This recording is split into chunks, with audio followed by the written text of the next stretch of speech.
Tere, mina olen Karl ja selles videos anname robotile mälu ning joonistame ta ekraanile kujundeid. Eelmises sektsioonis vaatasime umbes taolist programmi, kus robot võrdleb valgusanduri väärtust kahel erineval hetkel.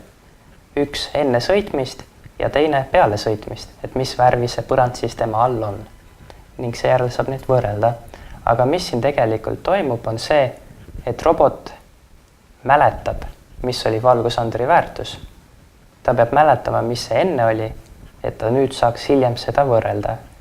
Ning hetkel toimub see mäletamine sellesama juhtme kaudu, kus kuna juhe algab enne liikumist, siis siin on juba meeles robotil, mis toimub.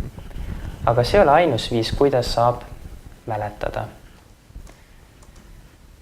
Vaatame üht uut plokki, milleks on mälumuutuja plokk. Võtame ta siit välja, ta on selline kohvri märgiga variable ehk mälumuutuja. Ning tema sisse on siis võimalik salvestada infot. See käib niimoodi, et kõigepealt me teeme nii-öelda koha, kuhu me infot salvestame.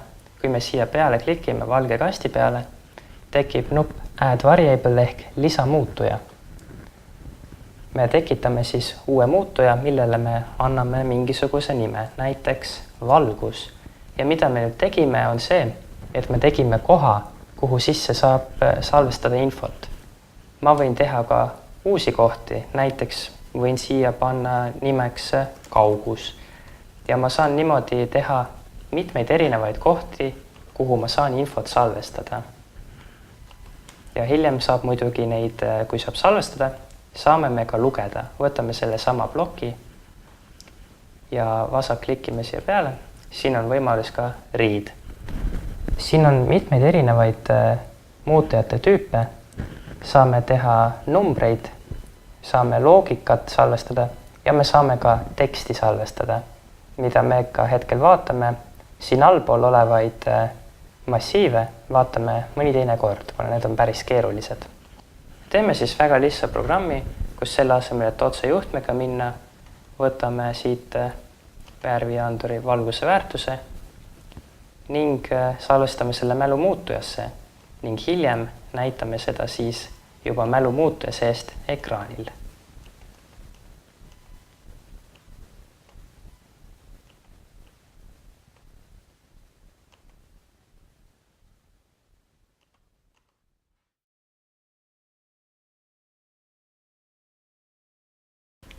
See oli nüüd väga lihtne programm, mida me oleksime muidugi saanud veel lihtsamalt teha, tehes otseühenduse.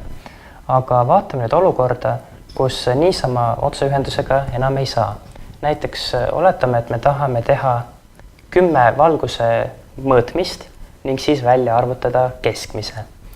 Seda me oleks varem saanud muidugi käsitsi teha, aga paneme nüüd roboti seda tegema. Kuna robot sõidab 10 korda, on meil muidugi vaja ühte kordust, kus siis 10 korda robot midagi teeb. Ja nüüd tulebki mängu meie muutuja. Tõmbame selle siia. Ja praegu hetkel, mis me teeme, me kirjutame valgusanduri väärtuse otse muutujasse. Aga selle asemel, et seda teha, võtame siit muutuja lugemise ploki ja võtame matemaatika ploki. Ja mis me teeme, on see, et me liidame muutuja esialgsele väärtusele valgusanduri väärtuse ja seejärel me salvestame selle uueks väärtuseks.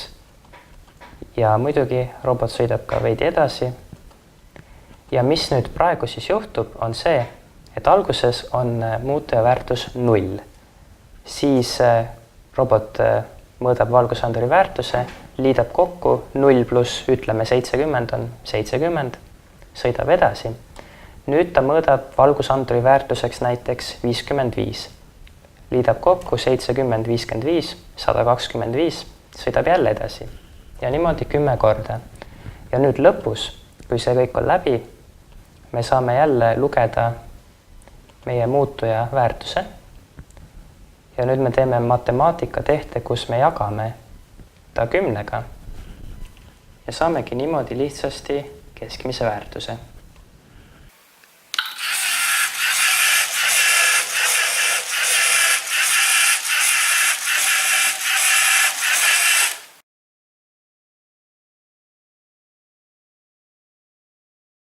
Nagu me nägime, siis robot arvutas keskmis välja päris ilusti. Aga ma kopeerin praegu kõik selle ja teen uue programmi, kus ma vähekene muudan seda. Mõte on teha siis selline programm, kus robot näitab kõik mõõtmised ekraanile, aga sellist igavat numbritega näitamist ma ei taha teha ning selle asemel ma tahaks hoopis ekraanile näidata tulpadena. Ja vaatamegi, kuidas me saame tulpasid ekraanile joonistada. Võtame välja display ploki ja siin on kolmas sektsioon, mida ma seni pole näidanud, shapes ehk kujundid. Kui me mõtleme, siis üks tulp on tegelikult üks pikk nelinurk. Võtamegi välja nelinurga joonistamise. Vaatame, mida me saame temale ära määrata.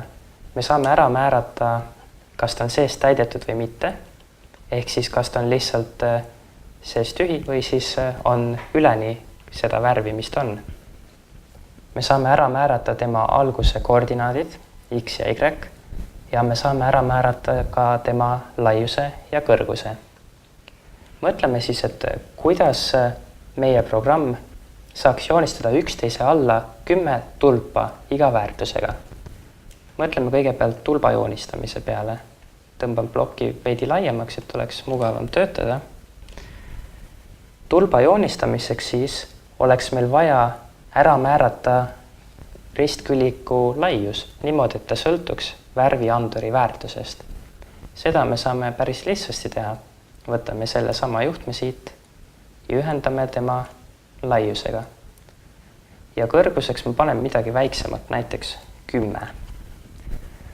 Nüüd on teine probleem, et kuidas me saame tulbad üksteise alla ning nagu me praegu näeme, siis kuna Y-koordinaat on alati sama, siis tulbad joonistatakse üksteise peale. Nii et me peame ka tema milleski sõltuma panema. Me peaks ta panema sõltuma sellest, kui mitu korda kordus on juba töötanud. Võib-olla oled juba märganud, et kordusel on siin selline juhe ning see ongi täpselt see, mida me otsime.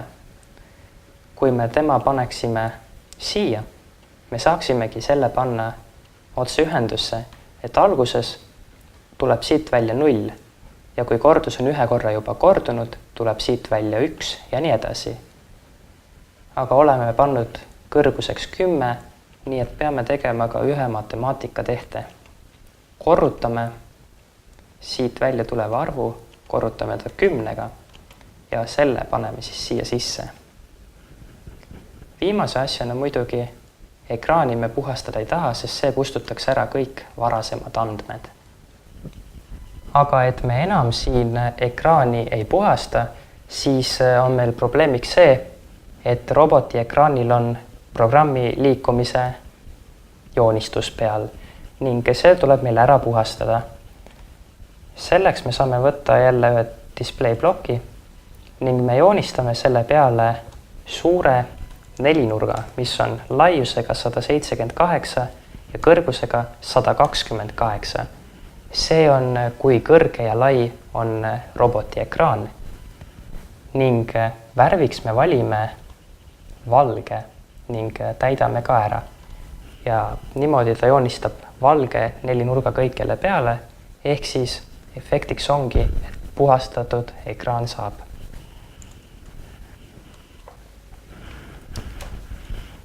Ja viimase asjana asendame ära ka keskmise joonistamise, mis on hetkel päris igav. Kopeerime selle sama ploki siit.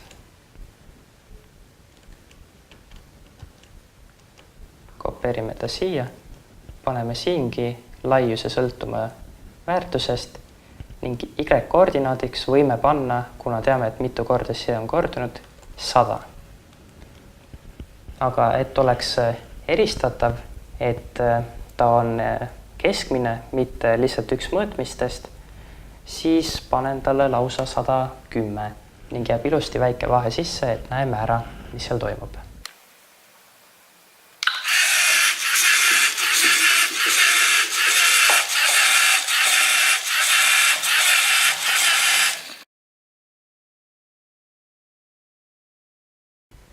Viimase asjana tahaksin ruttu näidata ühte mälumuutuja erivormi, milleks on konstant.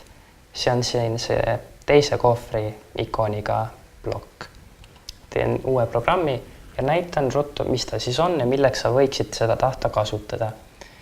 Tegu on siis lihtsalt numbri või muu muutumatu väärtuse väljalugemisega. Saad välja lugeda loogikat, teksti, numbrit. Ja kus sa seda saaksid näiteks kasutada on, kui oletame, et sul on suur programm, kus robot teeb palju erinevaid liikumisi ja sa tahaksid seda programmi teha niimoodi, et sa saaksid väga lihtsasti muuta, kui kiiresti robot igas kohas liigub. Üks võimalus on iga kord, kui sa selle sisse laed, siin ära muuta kõikjal, nii kuidas sa tahad, et see oleks, aga see ei ole väga mugav. Ja siis ongi hea kasutada näiteks konstanti plokki, kus sa paned mingisuguse väärtuse sisse ja ühendada lihtsalt kõikjal ära. Ja nüüd, kui sa tahad teinekord programmi robotisse laadides teistsugust kiirust, siis sa lihtsalt muudad siin alguses konstantis ja saad niimoodi kõikjal väärtused ära muudetud. Nüüd saad lahendada roboti ülesande.